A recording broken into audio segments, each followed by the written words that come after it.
राधे राधे दोस्तों मेरे YouTube channel पर आपका हार्दिक स्वागत है। दोस्तों आज इस वीडियो में बात करेंगे सावन कृष्ण पक्ष एकादशी की। सावन कृष्ण पक्ष की एकादशी कामिका एकादशी कहते हैं। कामिका एकादशी कब मनाई जाएगी इसकी वीडियो हम डाल चुके हैं। वैसे आपको हम बता दें, कामिका एकादशी 21 जुलाई सोमवार को मनाई जाएगी। दोस्तों यदि मेरे YouTube चैनल पर आप नए हैं तो मेरे चैनल को सब्सक्राइब कीजिए। वीडियो अच्छी लगे तो लाइक शेयर कमेंट ज़रूर से कीजिएगा। चलिए हम आपको बताते हैं कामिका एकादशी के बारे में और उसकी कथा सुनाएंगे। कामिका एकादशी सावन कृष्ण पक्ष की एकादशी को मनाया जाता है। कामिका एकादशी भगवान विष्णु को समर्पित है।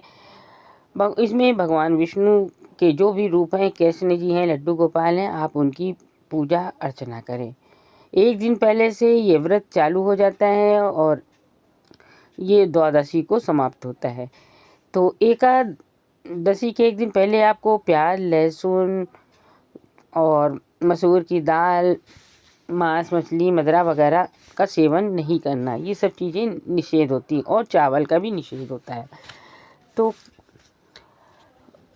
एकादशी के दिन आप सुबह ब्रह्म मुहूर्त में उठें, अपने मंदिर को साफ कीजिए। उसके बाद भगवान विष्णु जी को आप शुद्ध जल या गंगा जल या पंचामृत से उनको स्नान कराएं। पीले वस्त्र धारण कराएं और फूल, माला, सुगंधित फूलों से उनकी पूजा कीजिए। और भोग में फलाहार का ही भोग लगना है। इस दिन अन्न का भोग नहीं लगा। जो व्रत रहते हैं और जो नहीं भी रहते हैं, इस दिन वो अन्न का प्रयोग ना करें, क्योंकि अन्न में कहते हैं कि एकादशी वाले दिन पाप आ जाते हैं। तो इस दिन अन्न का भोग बिल्कुल भी नहीं लगाना चाहिए। भोग लगाने के बाद इस दिन आप विष्णु सहस्त्र का नाम, विष्णु सूक्त का नाम, पुरुष सूक्त का नाम, सूक्त जरूर से पढ़ें। तो ये था कि एकादशी की आपको कैसे पूजा करनी है। चलिए हम कामिका एकादशी की आपको कथा सुनाते हैं। बोलो एकादशी भगवान की जय हो। कुंती पुत्र शेष धनुर्धर अर्जुन बोले, हे भगवान, मैंने आषाढ़ माह के कृष्ण पक्ष की देवशयनी एकादशी का सविस्तार वर्णन सुना। अब आप मुझे सावन मास के कृष्ण पक्ष की एकादशी की कथा सुनाइए।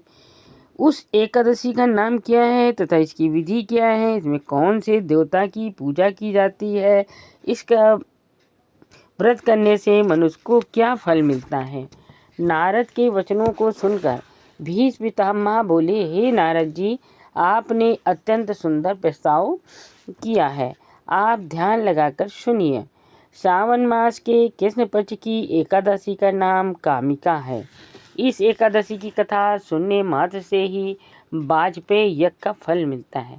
कामिका एकादशी के व्रत में शंख, चक्र, गदाधारी भगवान विष्णु की पूजा होती है। जो मनुष्य इस एकादशी को धूप, दीप, नैवेद्य आदि से भगवान विष्णु की पूजा करते हैं, उन्हें गंगा स्नान के फल से भी उत्तम फल मिलता है।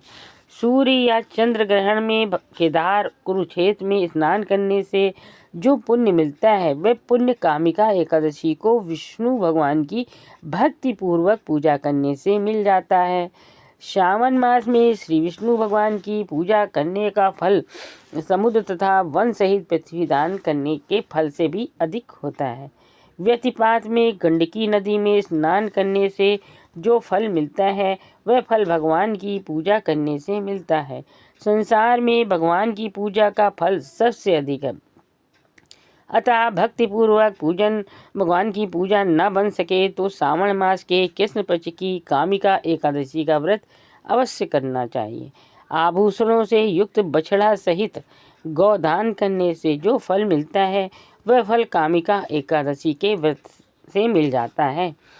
जो उत्तम द्विज श्रावण मास के कृष्ण पक्ष की कामिका एकादशी का व्रत करते हैं तथा श्री विष्णु भगवान की पूजा करते हैं, उससे समस्त देव, नाग, किन्नर, पितृ आदि की पूजा हो जाती है। इसलिए पाप से डरने वाले व्यक्तियों को विधि विधान सहित इस व्रत को करना चाहिए।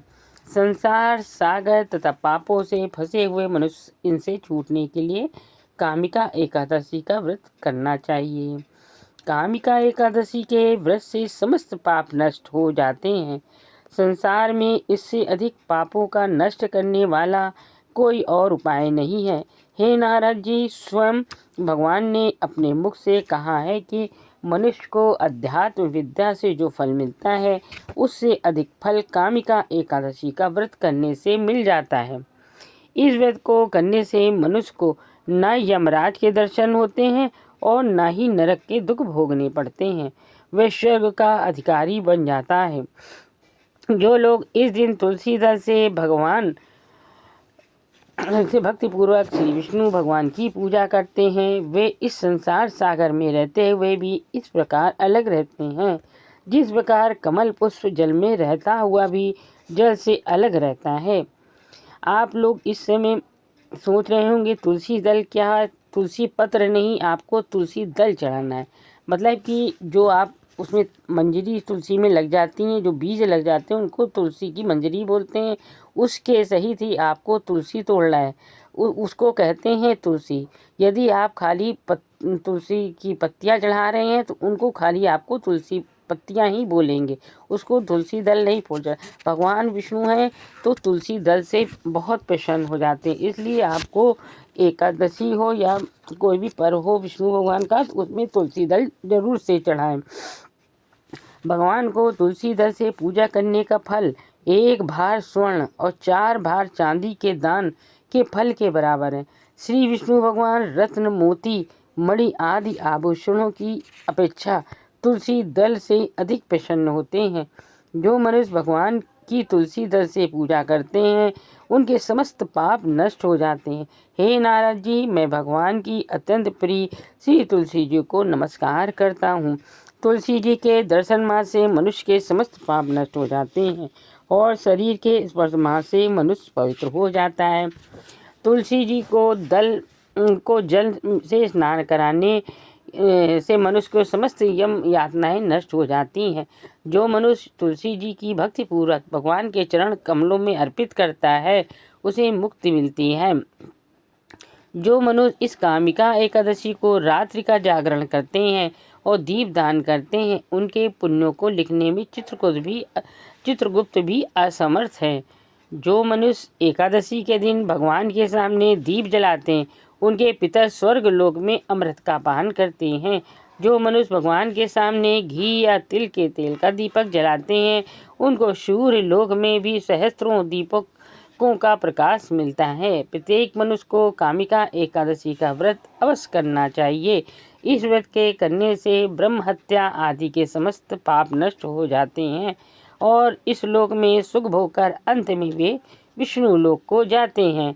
इस कामिका एकादशी के महात्म्य के श्रवण व पठन से मनुष्य स्वर्ग लोक को जाते हैं।